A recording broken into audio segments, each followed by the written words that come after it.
Hyderabad KBR park దీని చుట్టూ ఉండే ట్రాఫిక్ గురించి ప్రత్యేకంగా చెప్పాల్సిన పని లేదు. అయితే ఇకపై ఆ కష్టాల నుంచి నగరవాసి గట్టెక్కబోతున్నాడు. ఎందుకు ఏమిటి ఎలా అన్నది మీరే ఉలుక్కేయండి. హెచ్ సిటీ ప్రాజెక్టులో భాగంగా భాగ్యనగర రూపురేఖలు మారిపోనున్నాయి. ఎక్కడికక్కడ ఫ్లైఓవర్లు, బ్రిడ్జ్ల నిర్మాణాలకు చకచకా గ్రౌండ్ వర్క్ జరుగుతోంది. ఈ జాబితాలో కేబీఆర్ పార్కును కూడా చేర్చింది ప్రభుత్వం. ఇక్కడ ఫ్లైఓవర్ల నిర్మాణంలో మార్పులు చేసింది. ఇప్పటి వరకు 826 కోట్లతో 7 అండర్ పాస్లు, 7 ఫ్లైఓవర్లు నిర్మించడానికి డిపిఆర్ తయారు చేసింది. పరిపాలనా అనుమతులు జారీ చేసి జీవో కూడా ఇచ్చింది.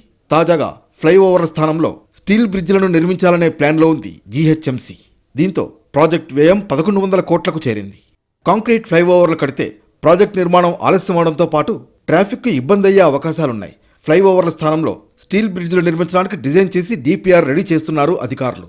స్టీల్ బ్రిడ్జ్లైతే గడ్డర్లను బయట తయారు చేసి ఇక్కడికి తీసుకొచ్చి ఫిక్స్ చేస్తే ఇరుగ్గా ఉండే ఈ రోడ్లలో ఇబ్బందులు తగ్గడంతో పాటు టైం కూడా సేవ్ అవుతుందని భావిస్తున్నారు.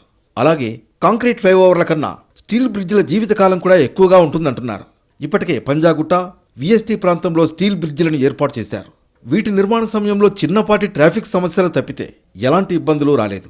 కేబీఆర్ చుట్టూ స్టీల్ బ్రిడ్జ్ల నిర్మాణం కోసం డిజైన్లు తయారు చేసి త్వరలోనే నివేదికను ప్రభుత్వానికి అందించనున్నారు. ఓవరాల్గా 2 ప్యాకేజీలుగా నిర్మించనున్న 7 ఫ్లైఓవర్లు, 7 అండర్ పాస్లకు త్వరలోనే టెండర్లను పిలవనుంది జీహెచ్ఎంసీ.